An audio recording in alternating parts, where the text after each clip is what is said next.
Hello everyone and welcome to the first game we'll be covering from day 3 of the Tata Still Chess India Rapid Tournament. It's Magnus Carlsen versus Daniil Dubov, and yes, they have worked together in the past, but they are not working together at the moment. Some of you have been saying this, like, it's like Magnus is playing against one of his employees, but Daniil did help Magnus during his World Chess Championship match in 2018 against Fabiano Caruana, and in 2021 in his World Chess Championship match against Yanni Pomnishi, but after that I do not have any information that they have been working together on anything. So could be that they have, I just don't know that that is so. So, these are just two people playing some good chess against each other, and they've been having a pretty fine tournament up until this point. Both of them are undefeated, and Daniil, this is round 8. Daniil started with 7 draws, and Magnus, while having a slow start, he's now riding a wave of 5 victories in a row. So if he wins this one, he's gonna make it 6, and if he wins this one, he wins the tournament a full round before the tournament actually finishes. So let's check it out. And also, here's a fun photo for you guys. This is a 3-year-old Anish Sarkar from India.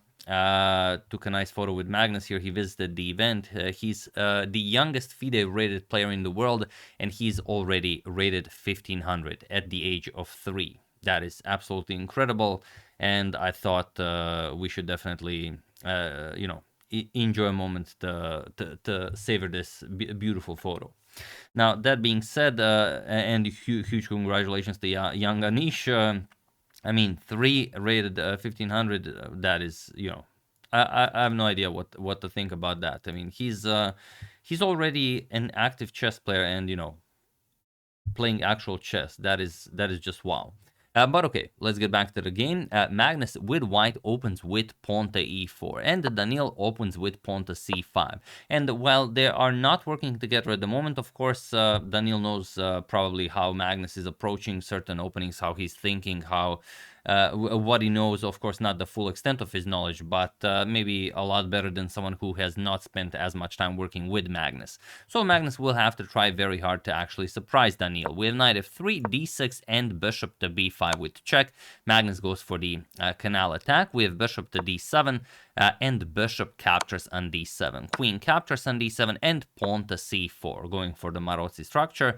Knight to c6, and pawn to d4. Striking in the center, we have captures, and pawn to g6. We have knight to c3 and bishop to g7, bishop to e3, and knight to f6. So everything like you would have, for example, in a Dragon Sicilian. We have pawn to h3, castles, and castles by Magnus as well. Rook a to c8 and pawn to b3. And here there are a couple of games where pawn to a6 was played. Also queen to d8, queen to c7 are known moves. But here we have b6 by Daniil, and it is now as of move 12 that we have a completely new game. And Magnus goes for rook to c1. We have rook f to e8, as you know that this knight is coming to d5, so it's good to have the e7 pawn additionally protected. Rook to e1 and queen to b7 now, trying to put some extra pressure on that e4 pawn. And Magnus just plays knight captures on c6, queen captures, and bishop to d4. We have knight to d7, offering a trade of dark square bishops. Bishop captures on g7, king captures, and now just knight to d5, like you would have in a pretty standard Dragon Sicilian, or even in a hyper accelerated dragon with a Marozzi setup. Knight to f6. You could also kick away the knight with pawn to e6. Daniil decides to trade off the knights. We have queen to d2, and now boldly playing knight captures on d5. Magnus says, all right, thank you very much. He captures on d5. Magnus is now the one who will enjoy the e-file. Queen to d7 and rook to c3. And okay, now if you don't want to see rook to e3 and have your pawn permanently stuck on e7, you have to play pawn to e6 or pawn to e5. And Daniil goes for pawn to e5.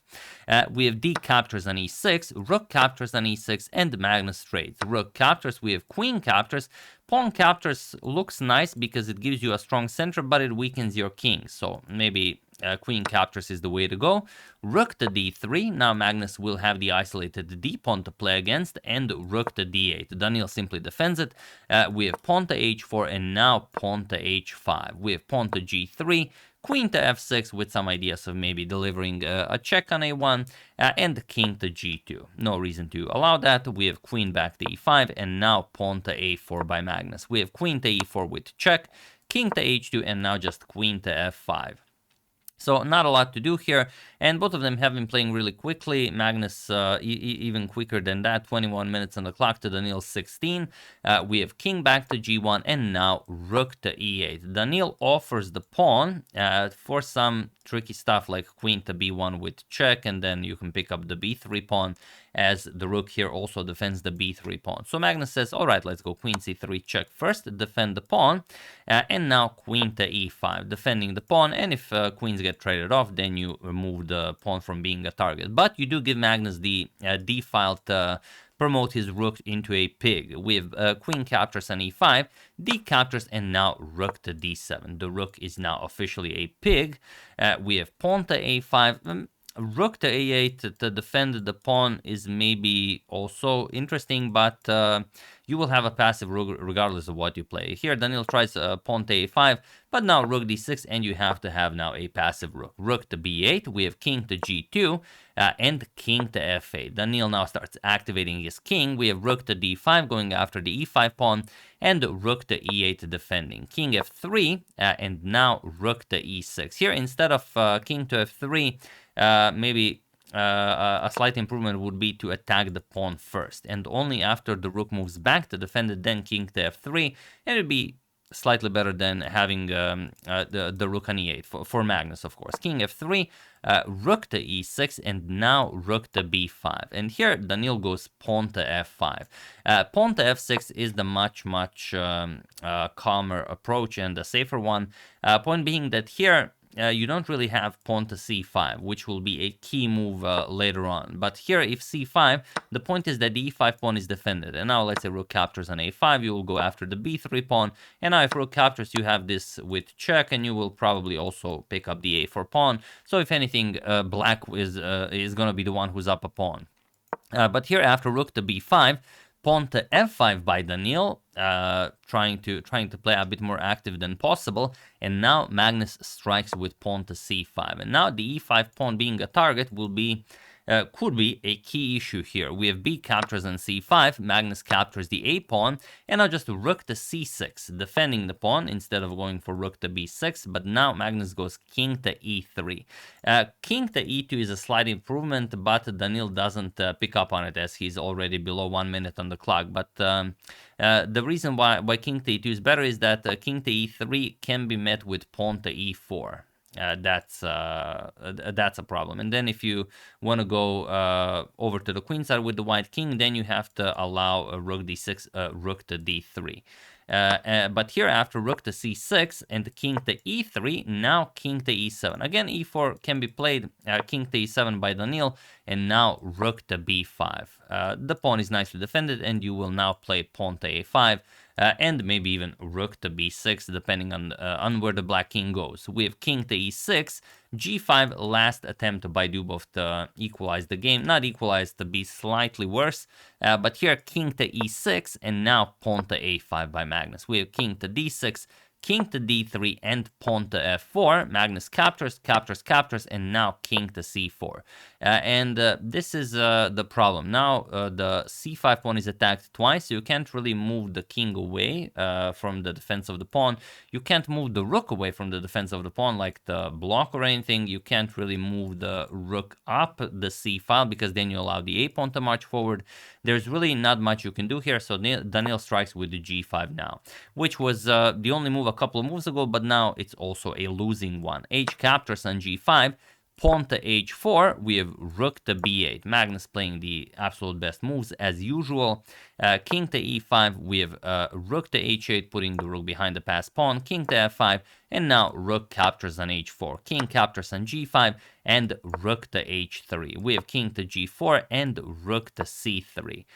Pawn to f3, there's no other way to advance because you cannot across the third rank due to the white rook. So pawn to f3, now the idea being that maybe rook f6 defends the pawn, and then maybe you go like this and then you capture the pawn. Maybe you can create a pass pawn, but that is too many moves, and Magnus's pass pawn is ready to march forward. We have king to b5, attacking the rook.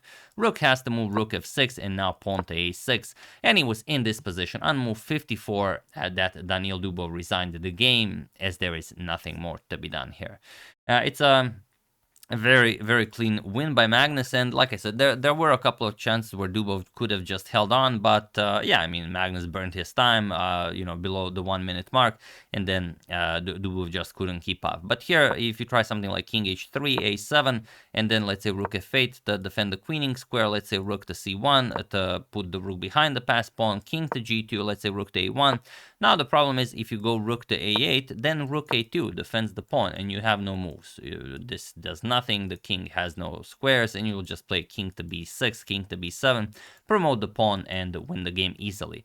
And if you try, for those of you who are maybe new to chess, you might be thinking, why don't we just capture the pawn, and then after the queen comes into the game, we just capture, and now we promote our f-pawn. Well, the problem is that the white rook will just be sacrificed for the pawn, something like rook to f8, pawn to e2, king captures, and now after you get a queen, rook captures, king captures, and the passed b pawn will now win the game, as one usually does. So yeah, that's the game. Hope you guys enjoyed it. But with this victory, this makes Magnus's 6th win in a row in this tournament, and with it, he wins the entire event one full round before the tournament ends. In the final round, he faced Nodirbek Abdusattorov, and Nodirbek had a winning position in the end, but he decided to give up his queen too early. I guess he wanted to take down Magnus in a flashy manner, but then Magnus just found a quick draw by repetition, and they quickly agreed to a draw. So Magnus finishes the tournament without a single loss, and not only that, this is something I want to show you. Yeah, these are the standings. So Magnus finishes with 7.5 out of 9. 2 full points ahead of Pragnananda and Wesley So. So not half a point, not 1 point, not 1.5 points, but 2 points. That is, I mean, in this competition, 2.5 points ahead of everyone is just, overwhelming. But yeah, Magnus 7.5, 5.5 Prague and Wesley, 5 points Nodirbek Abdusattorov, Vincent Keimer 4.5, Michal Sarin 4, Daniil Dubov and Arjun Nergaisi 3.5, Vidit and Narayanan with 3 points. And also, this is something Tari Svensson posted on Twitter. Says this is Carlsen's 9th tournament victory in 2024. In case any of you were wondering if Magnus was still the most dominant player in the world. But there you have it: Chessable Masters, Freestyle Chess, Warsaw Grand Chess Tour, Grenke Chess Classic, Casablanca Chess, Norway Chess, Speed Chess Championship, Julius Baar Generation Cup, and now Tata Still Chess India Rapid. But there's also still the Blitz edition, so we'll see if Magnus will be able to win that as well. We will be enjoying that tomorrow and the day after tomorrow. So yeah, that's the game. Hope you guys enjoyed it. If you have any favorites, use that hashtag suggestion and I will gladly go over it.